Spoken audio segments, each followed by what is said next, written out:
Saudara-saudari. Malam ini kita mulai menjelaskan kesaksian Yohanes. Mungkin sejak tahun 2024 hingga tahun 2026 sekarang, sudah 2 tahun lamanya kita membahas kesaksian Yohanes. Mungkin kita sudah menjelaskan kesaksian Yohanes 5 atau 6 kali.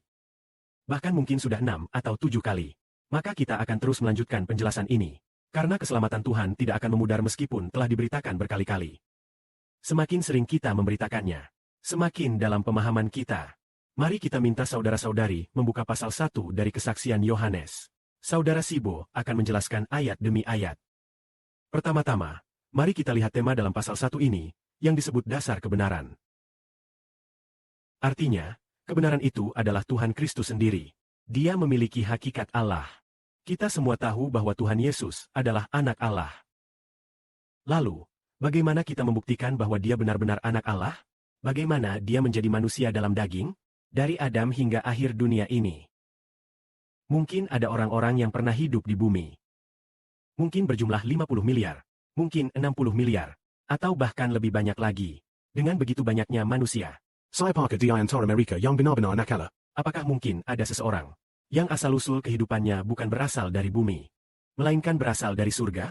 Lalu ia turun dari surga menjadi manusia. Apakah mungkin ada seseorang seperti ini? Semua orang di bumi. Asal-usul kehidupannya berasal dari bumi. Apakah benar-benar ada seseorang yang asal-usul kehidupannya bukan berasal dari bumi, melainkan berasal dari surga? Benar-benar ada. Orang itu adalah Tuhan Yesus. Asal-usul kehidupan Tuhan Yesus bukan berasal dari bumi, melainkan berasal dari surga. Sebelum segala sesuatu ada, dia sudah ada.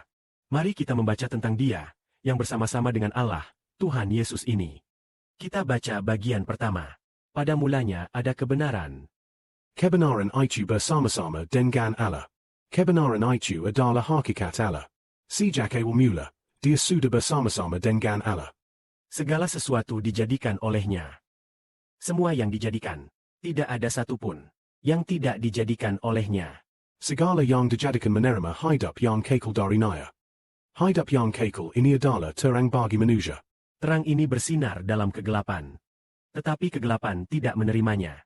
Mari kita perhatikan kalimat pertama ini. Pada mulanya ada kebenaran. Alkitab versi Heban menerjemahkannya sebagai, pada mulanya ada firman. Firman itu bersama-sama dengan Allah. Firman itu adalah Allah. Itulah terjemahan Alkitab versi Heban. Namun, Alkitab terjemahan saudara Sibo merasa bahwa kata firman kurang jelas maknanya. Maka kami menerjemahkan Tuhan Yesus Kristus sebagai pada mulanya ada kebenaran. Kebenaran di sini merujuk pada Tuhan Yesus. Kebenaran itu bersama-sama dengan Allah. Kebenaran itu adalah hakikat Allah. Dapat dikatakan bahwa sejak mulanya, Tuhan Yesus, yaitu Kristus, sudah ada.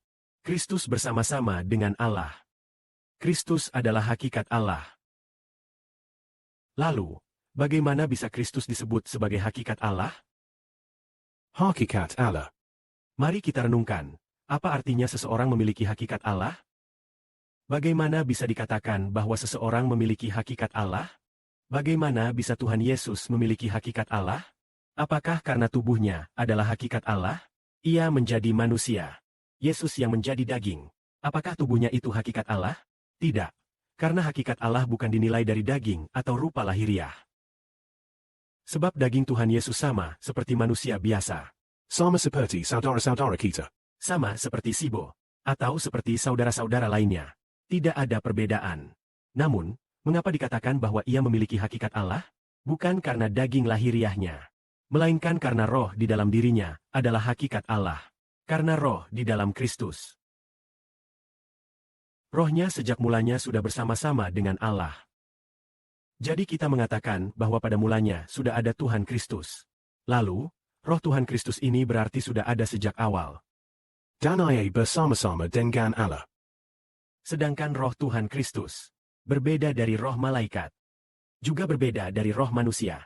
Ia setara dengan Roh Kudus Allah. Yaitu roh Sang Pencipta yang agung. Setara dengan Roh Kudus Allah. Karena itu kita mengatakan bahwa Tuhan Kristus adalah hakikat Allah.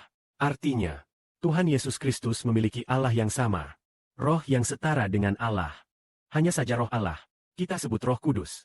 Sedangkan roh Tuhan Yesus, Kita sebut roh Kristus, atau roh kehidupan. Jadi demikianlah.